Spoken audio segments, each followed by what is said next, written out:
After 29, paranormal investigation, Tom showed up for his shift expecting the usual Tuesday lull. A couple of regulars. The brothers arguing about soccer. Maybe a ghost knocking a coaster off the bar if it felt bored. Instead, Tom walked into a film crew. Cables snaked across the floor. Lights were clamped to shelves. A guy with a boom mic the size of a canoe paddle nearly took Tom's head off as he stepped inside. Declan spotted Tom and lit up like he'd been waiting all night for this moment. "Tom, you're just in time. We're going to be famous." Finn leaned over the bar. "Paranormal investigators of New England. They called yesterday, said they heard about the town going mad and wanted to see the bar for themselves." Tom blinked. "And you said publicity," Declan said. "And Tim's been bored. Might as well give him an audience. They'll catch him on camera. Imagine the merch. We need to come up with a good ghost tagline for GNS or Jameson." He was grinning from ear to ear. Before Tom could respond, a woman with a headset and a clipboard approached him. "Are you staff? We need you to sign a release. Just says you're okay being on camera. A few months ago, he would have hesitated. A few months ago, he would have laughed it off. A few months ago, he would have pretended he didn't feel the cold spots or see the shadows." Now he signed without reading it. The woman blinked. "You're very calm about this." "Seen worse," he said, hanging up his coat. The investigators got to work immediately, unloading gear like they were preparing for a lunar landing. EMF meters lined the bar. A static cam faced the kitchen. A thermal camera pointed toward the hallway. The boom mic guy kept apologizing every time he hit something. The photographer snapped pictures nonstop, muttering about baseline anomalies. The staff gathered in the corner booth, already clocked out and half-buzzed, watching the chaos with the kind of giddy anticipation usually reserved for fireworks. Declan and Finn hovered near the crew, offering commentary whether it was wanted or not. The lead investigator, a guy with a beard that looked like it had its own zip code, set up a thermal camera near the dartboard. "You'll want to keep an eye on that hallway," Finn said. "Tim likes to stand there, stares at people, makes M nervous." The boom mic guy swallowed. "Tim, ghost," Declan said cheerfully. "Lovely fella, bit shy, hates being ignored." The staff snorted. The investigators did not. The crew pulled the brothers aside for on-camera interviews. Lights, cameras, a mic shoved under Declan's chin. "Tell us about the hauntings," the lead said. Declan's eyes sparkled. "Well, there was the time a pint poured itself, and the time the jukebox played Danny Boy at 3 a.m. even though it wasn't plugged in, and the time Tim locked a feller in the bathroom because he said he didn't believe in ghosts."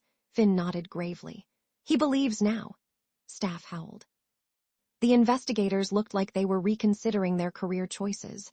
When the lights dimmed for the investigation proper, the temperature dropped just enough to raise goosebumps.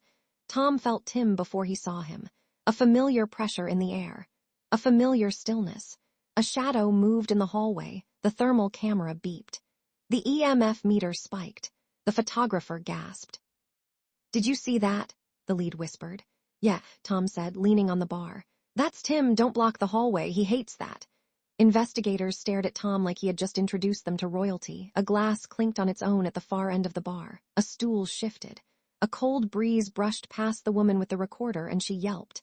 "That's the quiet one," Tom said. "He doesn't like loud voices. Keep it down and he'll behave." Declan slapped the table. "Jesus, you're more comfortable with them than we are." "I've had practice," he said. The photographer snapped a picture and froze. "Guys, there's an orb, actually several." He got many more orbs and the video cameras caught orbs darting purposefully around the bar. Another investigator rubbed his neck suddenly. He spun around in circles looking for something behind him. "Something touched me," he whispered. "Something touched my neck." He said it again, louder. Then again, softer. Like he was trying to convince himself it hadn't happened. Everyone laughed. "Been there, done that," Declan said. A moment later, the static cam picked up a loud bang in the kitchen. Everyone jumped. The investigators rushed in to find a pot on the floor. They rewound the footage. The pot flew off the stainless steel table with no one near it. Declan raised his beer. "Tim, you show off." As if in response, the lights pulsed, slow, rhythmic, playful. The staff lost it. The investigators did not. By the time the crew packed up, everyone in the bar was pleasantly buzzed except the investigators who were vibrating with adrenaline. The lead set up his laptop on the bar and started reviewing footage. Everyone crowded around, shadow figure. Temperature drop. A whisper that sounded like "leave it be." The pot flying. The lights poolsing. Then Finn pointed at the screen. Back it up, right there. An orb drifted straight into the head of the investigator who'd complained about a headache. The room erupted. The lead investigator slapped the bar. This is incredible. This is some the best evidence we have ever gotten. This place is unbelievable. But you people are a little too comfortable with all of this, he said. Welcome to our town, Declan said. We've got ghosts like other places have squirrels. Outside, the town was tense, afraid, waiting. Inside the bar, it felt like a party. Warmth, laughter, a moment of levity in the middle of something much darker. And sitting there, watching the investigators pack up, Tom realized something. He understood the presence in the bar. He understood the watcher. He understood the whispers. And he understood that this night of laughter and hauntings and harmless mischief was the last calm before a storm. The last breath before the land exhaled.